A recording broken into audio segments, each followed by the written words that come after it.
నమస్తే welcome to our channel నేను భానుశ్రీ ప్రకృతి సహజ సిద్ధంగానే తనని తాను నాశనం చేసుకుంటుంది అదే విధంగా మళ్ళీ తిరిగి దానంతట దానికే జీవం పోసుకుంటుంది అంటూ ఒక ఆవిడ కాలజ్ఞానం లాగా కొన్ని ప్రకృతి వైపరీత్యాల గురించి చెప్పారు ఆవిడెవరో కాదు బాబా వంగ ఎస్ మీరు విన్నది నిజమే గతంలో ఆవిడ చెప్పినటువంటి విధంగానే ప్రకృతి వైపరీత్యాలు చోటు చేసుకుంటున్నాయా అన్న ఆందోళన ఇప్పుడు బయట అందరిలో మొదలైందని చెప్పాలి ఆవిడ చేసినటువంటి ప్రిడిక్షన్ ఏదైతే ఉందో అది అక్షర సత్యమా అంటూ కొన్ని ప్రశ్నలు తలెత్తుతున్నాయి అసలు ఆ బాబా వంగ ఎవరు ఆమెకి కాలజ్ఞానం ఏ విధంగా తెలుస్తోంది ఎట్లా ఇవన్నీ ప్రకృతి వైపరీత్యాల గురించి ఏ విధంగా చెప్తున్నారు అన్న దాని మీద ఇప్పుడు అందరిలో ఒక భయాందోళన వాతావరణం ఏర్పడిందని చెప్పాలి ఆమె గతంలో ఏదైతే చెప్పినట్టుగా ప్రకృతి తనను తాను నాశనం చేసుకోవడమే కాదు ఇప్పుడు ఏదైతే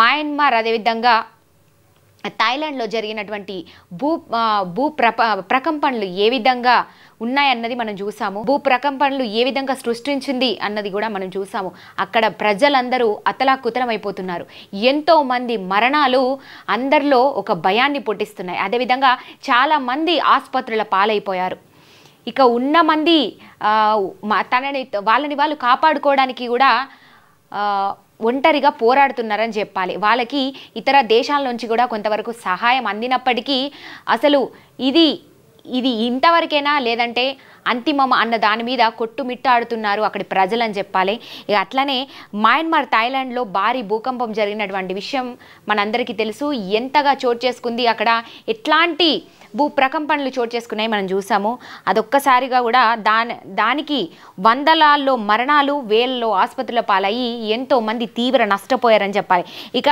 బాబా భవిష్యవాణి ఏదైతే ఉందో బాబా వంగ భవిష్యవాణి ఇప్పుడు అందరిలో కూడా ఒక భయాన్ని పుట్టిస్తోంది అగ్నేసియా దేశాలైనటువంటి మయన్మార్ థాయిలాండ్లను భూకంపాలు అతలాకుతలం చేస్తున్నాయి భూదేవి ప్రకోపించడంతో మయన్మార్ థాయిలాండ్ దేశాలు విలవిలలాడిపోతున్నాయి వందలాది మంది మృతి చెందారు శిథిలాల కింద ఇప్పటికే అనేక మంది సహాయం కోసం ఎదురు చూస్తున్నారు అని చెప్పాలి ఈ నేపథ్యంలో ప్రపంచ ప్రసిద్ధి కాలజ్ఞాని బాబా వంగ 2025లో భారీ భూకంపాలు సంభవిస్తాయని చెప్పినటువంటి జోస్యం నిజమైందా అనే ప్రశ్న అందరిలో తలెత్తింది ఇక అనే ఆలోచన కూడా మొదలైంది అందరిలో బాబా వంగ జోస్యం చర్చనీయాంశంగా మారింది ఇప్పుడు ప్రతి ఒక్కరిలో అని చెప్పొచ్చు అట్లనే బాబా వంగ ఎవరు ఆవిడ ఎక్కడి నుంచి వచ్చింది ఆవిడ ఎక్కడుంటారు ఆవిడ కాలజ్ఞానం ఏది మనం ఒక్కసారి గతంలో కూడా వెళ్ళి చూసుకుంటే ఆమె చెప్పినటువంటి చాలా అంశాలు కూడా నిజాలుగా మారాయి అది ఏ విధంగా సాధ్యమంటూ కూడా ఇప్పుడు అందరిలో ఒక ఆలోచన మొదలైంది ఆవిడ మాటలు ఇప్పుడు అందరిలో భయాన్ని పుట్టేస్తున్నాయని చెప్పొచ్చు అట్లనే బల్గేరియాకి చెందినటువంటి ప్రముఖ ఆత్మికవేత్త బాబా వంగ అయితే ఆమె చెప్పినటువంటి అనేక విషయాలు ఇప్పటికే చాలా వరకు నిజమయ్యాయి మనమందరం చూసాం ప్రకృతి వైపరీత్యాలు యుద్ధాలు మహమ్మారులు అట్లనే అమెరికాలో ఆల్-ఖైదా ఉగ్రవాదుల 9 నుంచి 11% దాడులు బ్రెగ్జిట్ సహా అనేక అంచనాలు కూడా నిజమయ్యాయి ఇప్పటికే ఇప్పుడు బాబా వంగ ఈ 2025 కోసం చెప్పినటువంటి భూకంపంతో మళ్ళీ బాబా వంగ హాట్ టాపిక్గా మారింది ఇప్పుడు అందరిలో కూడా బాబా వంగ చెప్పినటువంటి మాటలే గుర్తుకొస్తున్నాయి ఎందుకంటే ఆవిడ చెప్పిన అన్నీ కూడా అచ్చు గుద్దినట్టు ఇప్పటివరకు అదే విధంగా జరిగాయి ఇది కూడా దాంట్లో భాగమని కూడా ప్రతి ఒక్కరూ దీని గురించి మాట్లాడుకుంటున్నారు 2025 సంవత్సరానికి సంబంధించిన కొన్ని అంచనాల్లో ఒకటి వాతావరణంలో మార్పులు కావచ్చు అట్లనే సమస్త మానవాళి వరదలు తుఫాన్లు ఆరికేస్లు సునామీలు సహా తీవ్రమైన ప్రకృతి వైపరీత్యాలతో అనేక ఇబ్బందులు పడతారని యుద్ధాలు వంటి కారణాల వలన భూమికి పెను ముప్పు ఏర్పడుతుందని బాబా వంగ గతంలో ఒకసారి చెప్పడం జరిగింది ఆమె అంచనా ఇప్పుడు నిజమైందని అందరూ కూడా గుర్తుపెట్టుకున్నారు అట్లనే మయన్మార్ థాయిలాండ్లో భూకంప ప్రభావం మయన్మార్ థాయిలాండ్ దేశాల్లో సంభవించినటువంటి భూకంపాలతో జనజీవనం అస్తవ్యస్తమవుతోంది అయితే వందలాది మంది ప్రాణాలు కోల్పోయారు భవనాలు ఒక్కసారిగా నేలమట్టమయ్యాయి శిథిలాల కింద ఎంతోమంది ప్రాణాలు కొట్టుమిట్టాడుతున్నాయి ఎంతోమంది మమ్మల్ని కాపాడే వాళ్ళు ఎవరా అంటూ ఆశగా ఎదురు చూస్తున్నటువంటి పరిస్థితి ఏర్పడింది సో ఇట్లా అక్కడ ఉన్నటువంటి మయన్మార్ థాయిలాండ్లో భూ ప్రకంపనలు ఏ విధంగా చోటు చేసుకున్నాయి అక్కడ ప్రాణాలు ఏ విధంగా ఎంతోమంది కోల్పోయారు అన్న దాని మీద ఇప్పుడు ప్రతి ఒక్క చూసినటువంటి ఇతర దేశాలు కూడా ఎంతో భయపడుతున్నటువంటి పరిస్థితి ఇది ఒక ఓన్లీ మయన్మార్ థాయిలాండ్లోనేనా లేదంటే ఇతర దేశాలకు కూడా ఈ భూ ప్రకంపనలు వ్యాపించేటువంటి అవకాశాలు ఉన్నాయా భవిష్యత్తులో ఏం జరగబోతోంది అసలు అవి రాకుండా ఉండాలంటే ఏం చేయాలి? అసలు ఎందుకని ఇలాంటి విపత్తులు చోటు చేసుకుంటున్నాయి నేల మీద? ఇలా అయితే ఒక్కో మనిషి ప్రాణాలతో నేల మీద బతకడం అనేది చాలా కష్టమైపోతుంది. దీని మీద ఇప్పుడు ఎంతోమంది కూడా భయపడుతూ దీని గురించే చర్చించుకున్నటువంటి పరిస్థితి కూడా ఏర్పడ్డాయని చెప్పాలి ఈరోజు. ఇక రహదారులు సైతం నాశనం అయిపోయాయి. అక్కడ మనం రోడ్లు చూసుకుంటే రహదారులు కూడా నేలమట్టం అయిపోయాయి. రహదారులు కూడా ఆ నేలలో కలిసిపోయి అసలు నడిచే దారేదో తెలియక కూడా మనిషి అస్తవ్యస్తమైపోతున్నటువంటి పరిస్థితులు ఇప్పుడు అక్కడ మయన్మార్లో, థాయిలాండ్లో చోటు చేసుకున్నాయని చెప్పాలి.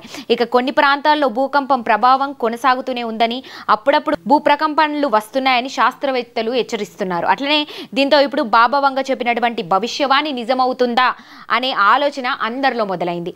విజ్ఞానం, శాస్త్రం లేదా జ్యోస్యం, బాబా వంగ చెప్పిన భవిష్యవాణి నిజమవుతుందా లేక యాదృచ్ఛికమా అంటూ కొంతమంది నిపుణులు చర్చించుకుంటున్నారు. ఆమె ఏదో యాదృచ్ఛికంగా చెప్పిన మాటలా, లేదంటే ఆమె నిజంగానే భవిష్యవాణి ఉన్నది ఉన్నట్టుగా చెప్పేటువంటి మనిషా?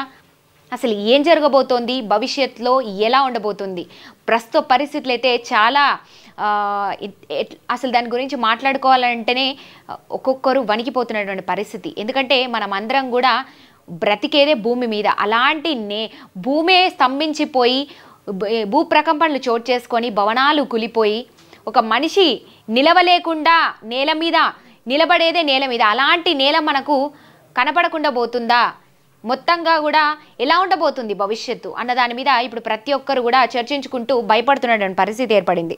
ఇక అయితే భూకంపాల గురించి శాస్త్రవేత్తలు కూడా అనేక సంవత్సరాల క్రితమే హెచ్చరికలు జారీ చేశారు. అట్లనే బాబా వంగ భవిష్యవాణి కూడా మరిన్ని నిజమవుతాయా లేదా అది కాలమే నిర్ణయిస్తుందా, లేదంటే కాలజ్ఞానం నిర్ణయిస్తుందా, ఆమె కాలజ్ఞానం నిజమవుతుందా అన్న దాని మీద ప్రతి ఒక్కరు చర్చించుకుంటున్నారు.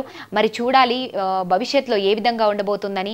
ఏదైతే మొత్తానికి 2025లో జరిగేటువంటి భూ ప్రకంపనలు ఏ విధంగా ఉండబోతున్నాయి, ఏ విధంగా ప్రకృతి తనని తానే నాశనం చేసుకుంటుంది, భూమి ఏ విధంగా బద్దలవుతుందన్నది బాబా వంగ చెప్పినటువంటి భవిష్యవాణి ఇప్పుడు నిజమైందా, ఇక మీదట అవబోతోందా అన్నదానికి ఇప్పుడు మనం చూసుకుంటే మయన్మార్ ఇంకా థాయిలాండ్ ఒక నిదర్శనం అని చెప్పాలి. ఆవిడ చెప్పిన మాటలు ఇప్పటికే చాలా వరకు వాస్తవాలుగా నిజాలుగా కూడా మిగిలాయి. ఇది కూడా దాంట్లో ఒక భాగమని కూడా ఇప్పుడు అందరూ కూడా అనుకుంటున్నటువంటి పరిస్థితి. మరి ఇక మీదట ఏ విధంగా ఉండబోతోంది, ఎట్లా ఉండబోతోంది, అసలు మనం బ్రతకడానికే నేల ఈ భూమి అనేది ఉండకుండా పోతుందా అన్నదాని మీద కూడా ఇప్పుడు శాస్త్రవేత్తలు దీనికి సంబంధించి కూడా పూర్తిగా చర్చించడమే కాదు, ముఖ్యంగా బాబా వంగ మాటల్ని కూడా దృష్టిలో పెట్టుకొని దీని మీద ఆలోచిస్తున్నటువంటి పరిస్థితి కూడా మొదలైంది. ఇక దీని మీద ఏ విధంగా పరిశోధనలు చేస్తారు, ముఖ్యంగా భూమి మీద, ఎందుకంటే ఖచ్చితంగా భూమి మీద కొంతవరకు పరిశోధనలు చేయాల్సినటువంటి అవసరం అయితే ఉంది.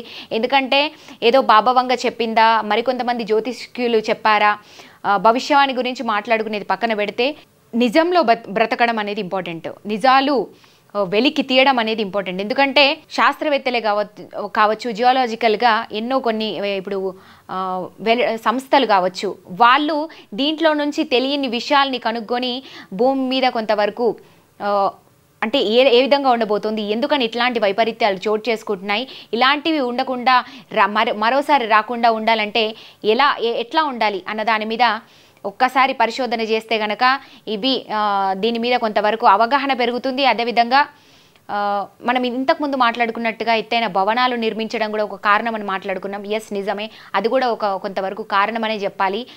ఇక భూమి ఇలా స్తంభించకుండా ఉండాలంటే కొంతవరకు జాగ్రత్తలు తీసుకోవడం కూడా మరీ ముఖ్యం. అదేవిధంగా భవిష్యవాణిలో కూడా చాలా వరకు మనం విన్నాం, అచ్చుగుద్దినటువంటి మాటలు ఏవైతే ఉన్నాయో అదేవిధంగా చాలా వరకు విపత్తులు చోటు చేసుకున్నాయి. ఇప్పుడు దాంట్లో మరో భవిష్యవాణిగా కొన్ని ఆమె చెప్పినటువంటి మాటలు నిజమవుతున్నాయంటే దానికి కూడా కొంతవరకు బాబా వంగ మాటలు కూడా దీనికి తోడవుతున్నాయని చెప్పుకుంటున్నారు, ఇప్పుడు బయట చర్చించుకుంటున్నారు. అయితే కాలజ్ఞానం ప్రకారం ఇలా చాలా విషయాలు ఉన్నాయి, సైంటిఫిక్గా కూడా చాలా ప్రూవ్ అయ్యాయి. సో అందుకు ప్రకృతికి నష్టం చేకూరకుండా, ఎందుకంటే చూస్తున్నాం చెట్లని కొట్టేయడం కావచ్చు, చెట్లని నరికేయడం కావచ్చు, అదేవిధంగా భూమి స్తంభించేలా ఏ విధంగా పనులు చేస్తున్నాము అంటే మనము ప్రకృతిని కాపాడుకోవడం లేదు. అందుకే ప్రకృతి ఇలాంటి వైపరీత్యాలకి గురవుతుందని చెప్పొచ్చు. ఇందాక బాబు వంగ చెప్పినట్టుగానే ప్రకృతి తనంతట తానినే నాశనం చేసుకుంటుంది. అంటే అక్కడ ప్రకృతితో పాటు ప్రకృతిలో మనం బ్రతుకుతున్నాం, ప్రకృతితోనే ఉంటున్నాం, ప్రకృతితో జీవిస్తున్నాం. కాబట్టి ప్రకృతిని కాపాడుకునేటువంటి పూర్తి బాధ్యత మనందరి మీద ఉంటుంది. అందుకు ప్రకృతిని నాశనం చేయకుండా ప్రకృతిని ఇంకా బతికించేలా కూడా ఉంటే ఇలాంటి భూ ప్రకంపనలు చోటు చేసుకోకుండా కూడా కొంతవరకు ఆపేటువంటి అవకాశాలు కూడా ఉంటాయి. అదేవిధంగా మనం చేసేటువంటి పాప పుణ్యాలు, పాప కర్మలు కూడా మన మీద కొంతవరకు ఉంటాయి. అది కూడా ఇలాంటి వాటికి కూడా తోడ్పడుతుందంటూ కూడా బాబా వంగ చెప్పడం జరిగింది. చూసారు కదా, మరిన్ని అప్డేట్స్ కోసం చూస్తూనే ఉండండి.